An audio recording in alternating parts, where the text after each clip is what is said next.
দক্ষিণ চব্বিশ পরগনার রাজনীতি যেন মুহূর্তে মুহূর্তে রং বদলাচ্ছে। আরো ভালো করে বললে দক্ষিণ চব্বিশ পরগনার রাজনীতির মুখ হয়ে উঠেছে ভাঙড়। এই ভাঙড় কার দখলে থাকবে এই নিয়ে চর্চার শেষ নেই। নওশাদ সিদ্দিকী ফের 6 মাস পরের বিধানসভা নির্বাচনে জিতবেন নাকি ভাঙড়ে ভাঙন ধরাবেন শওকত মোল্লা, এই তরজায় ক্রমশ উত্তপ্ত হয়ে উঠছে। নওশাদ বনাম শওকত যে ভোটের আগে আরো উত্তাপ ছড়াবে সন্দেহ নেই। এর মধ্যেই আবার তৃণমূলের ক্যানিং পূর্বের বিধায়ক শওকত মোল্লা চ্যালেঞ্জ দিলেন নওশাদকে। আইএসএফ এর চেয়ারম্যানকেই ভাঙড়ে চাইছেন তৃণমূল নেতা, যা জন্ম দিচ্ছে এক নতুন প্রশ্নের। তাহলে কি শওকত আগামী বিধানসভা নির্বাচনে ভাঙড় থেকে দাঁড়াবেন?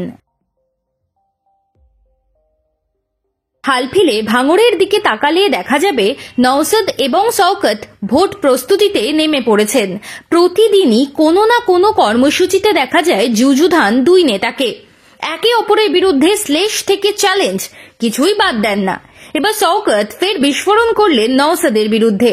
TV9কে দেওয়া সাক্ষাৎকারে স্পষ্ট বলে দিয়েছেন এবার 26-এর নির্বাচনে নেত্রী মমতা বন্দ্যোপাধ্যায়কে ভাঙড় উপহার দেবেন। 2021 সালে দলীয় কোন্দলের কারণে শওকতকে কেউ কেউ জিতিয়েছিলেন ভাঙড় থেকে, একথাও বলে দিয়েছেন তিনি। ভাঙড়ের রাজনীতি বরাবরই সংখ্যালঘু ভোটই নিয়ন্ত্রণ করেছে। একসময় সেখানে ছিল কংগ্রেস বামের রাজত্ব, তাই পরবর্তীকালে তৃণমূলের হাতে যায়। সেই ভাঙড় এখন নওশাদের ঠিকানা, এখান থেকেই স্পষ্ট। ভাঙড়ের পালাবদল বারবার ঘটে। মুসলিম অধ্যুষিত এলাকা এবার কোন দলের দিকে যাবে তা নির্ভর করছে অনেক অঙ্কের উপর। সেই সমীকরণ মেলানোর চেষ্টাই করছেন শওকত। তৃণমূলের বিধায়ক পরিষ্কার বলে দিয়েছেন, আমরা চাই নওশাদ প্রার্থী হোক ভাঙড় থেকে। 2021 সালেও নওশাদ ওখান থেকে ভোটে জিতত না। তথাকথিত 2-4 জন নেতা নওশাদকে জিতিয়ে দিয়েছিল। সংখ্যালঘুদেরই শত্রু সংখ্যালঘু। নওশাদের মতো 2-4 জন রয়েছে, তারা বিজেপির হাত যাতে শক্তিশালী হয় তার জন্য সক্রিয়।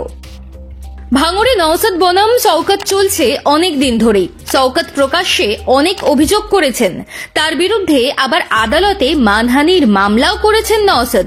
দুই বিধায়কের লড়াইয়ে আবার ঢুকে পড়েছেন নওশাদের দাদা বড় পীরজাদা আব্বাস সিদ্দিকীও। তিনি ইঙ্গিত দিয়েছিলেন প্রয়োজনে পূর্ব ক্যানিং থেকে দাঁড়াতে পারেন। তাহলে নওশাদ আবার পাখির চোখ করে বসেছেন ক্যানিংকে, আর তাই ভাঙড়ে শুধু ফোকাস করতে পারবে রাজনৈতিক মহল, ক্যানিংও থাকবে নজরে।